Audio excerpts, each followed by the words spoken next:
Preste atenção no ritmo da respiração que está acontecendo na entrada das suas narinas. Perceba a temperatura do ar que entra, fresco, limpo, e do ar que sai, morno, mais carregado. Esse movimento que você repete milhares de vezes por dia sem notar é em si uma forma de união, um jeito de se praticar yoga se feito de maneira consciente. O ar de dentro encontrando o ar de fora, o ritmo da sua vida individual, o seu microcosmos encontrando o ritmo do universo macrocósmico. Mantenha essa conexão com a sua respiração por um momento antes de começarmos.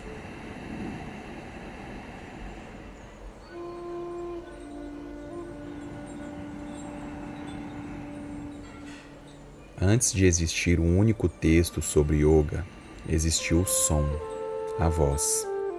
E antes dessa voz, existiu um silêncio compartilhado entre duas pessoas. Alguém que sabia algo e alguém que estava pronto para aprender. Ainda não havia livro e nem escola. Havia apenas a transmissão direta de uma experiência que não cabia completamente em palavras, mas que as palavras podiam, com muito cuidado e sensibilidade, aproximar a experiência. Isso tem um nome em sânscrito, Shruti, aquilo que foi escutado. Não escrito, não inventado, escutado.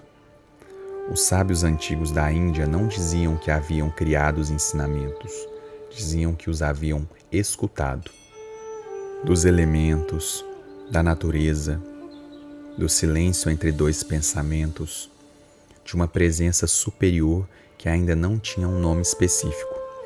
E o que escutavam, transmitiam, de geração a geração, durante séculos, talvez milênios, sem que uma única letra fosse escrita. Imagine esses homens e mulheres nas florestas da Índia antiga.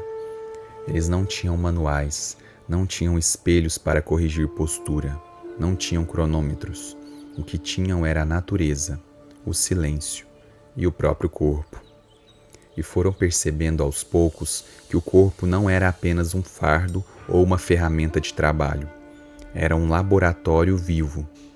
Eles observavam o bicho que se espreguiçava ao amanhecer, a árvore que se mantinha firme na tempestade, o rio que contornava a rocha sem perder a força, e ao observar, sentiam.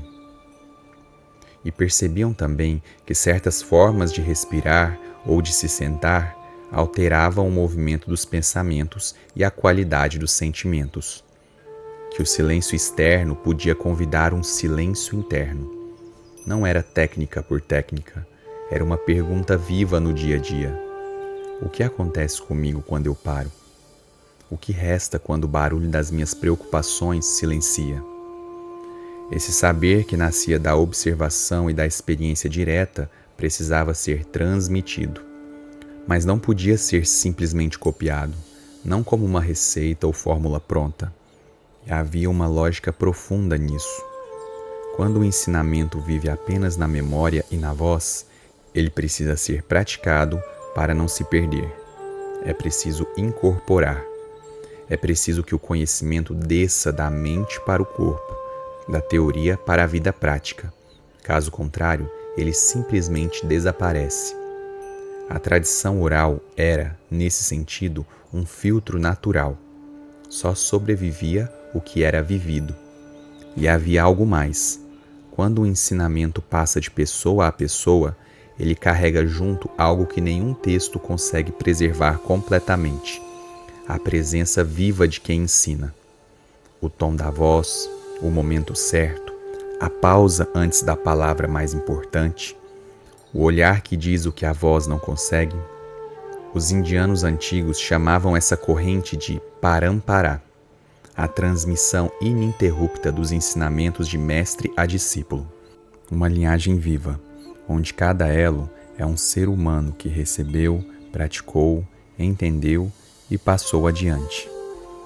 Há uma frase que aparece em diferentes formas ao longo de tradições espirituais orientais.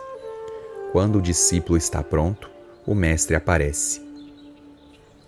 E isso não é uma promessa mágica, mas uma observação empírica das sincronicidades da vida que mostram como o conhecimento se move.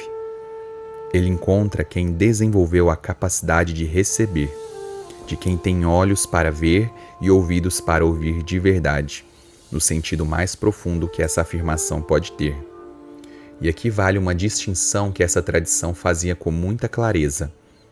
Existe uma diferença entre ter a informação de algo e conhecer este algo de verdade. Por exemplo, você pode descrever o gosto de uma fruta, a cor, a textura, a origem, mas nada substitui o momento em que você a morde e sente o sabor. O conhecimento de que estamos falando era desse segundo tipo, vivido, saboreado e incorporado. Por isso é tão transformador, porque traz a sabedoria que vem da experiência prática e direta do conhecimento. Se você está ouvindo essa história agora, é porque ela sobreviveu, em vozes que decidiram, geração após geração, que aquilo valia a pena ser preservado. Houve momentos em que essa corrente quase se quebrou. Invasões, guerras, cruzadas espirituais que queriam se autodeterminar como superiores, inclusive também o próprio esquecimento natural que o tempo vem trazendo. Mas o conhecimento verdadeiro sempre encontrou um caminho, uma voz que se lembrava. Discípulos que haviam escutado com atenção suficiente e determinação corajosa para continuar compartilhando esses conhecimentos abençoados em benefício de todos os seres. Essa forma de transmitir o saber vai aparecer muitas vezes ao longo dessa jornada, nas escrituras sagradas dos Vedas, das Upanishads, nos encontros entre mestres e discípulos que moldaram a história da yoga. E mesmo quando os textos finalmente foram escritos, e foram inúmeros ao longo dos séculos, a tradição oral, Parampara, não desapareceu. Ela continuou ao lado dos manuscritos, como se os próprios mestres soubessem que o texto, por mais preciso que fosse, nunca seria suficiente, porque no fundo, o que a ciência da yoga quer transmitir não é uma informação, mas uma sabedoria profunda, uma experiência transcendental, que não cabe em sua plenitude em textos. É necessário a presença de um mestre ou professor que já tenha o conhecimento e a experiência necessária. Alguém em postura de aprendiz, que queira e esteja pronto a escutar, em um momento certo, dentro de um contexto especial, para que a transmissão aconteça e gere uma transformação verdadeira. Então, se você sente que está surgindo uma chama de interesse em receber mais conhecimentos deste caminho, diga mentalmente: sim, eu quero conhecer mais a ciência da yoga. E continue seguindo comigo nesta jornada histórica através dos próximos áudios. E para que estes conhecimentos se tornem sabedoria, é essencial e indispensável praticá-los. Então, por ora, deixe essas palavras pousarem em você. Não há nada para entender, racionalizar agora. Não há nada para resolver. Há apenas este momento presente. O ar que entra e o ar que sai. E a energia destes conhecimentos que vem chegando até você. Fique aqui por alguns instantes.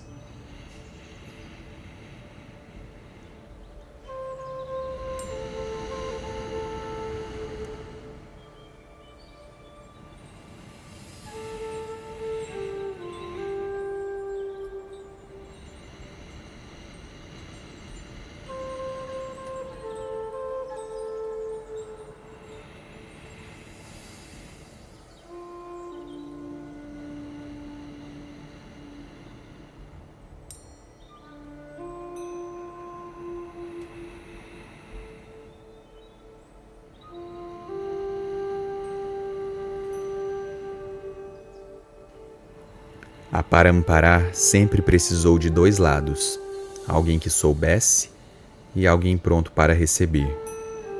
Se sentir que quer levar essa história para o corpo, para a vida e praticar ao vivo em comunidade, os links estão na descrição. A corrente continua onde há quem queira receber.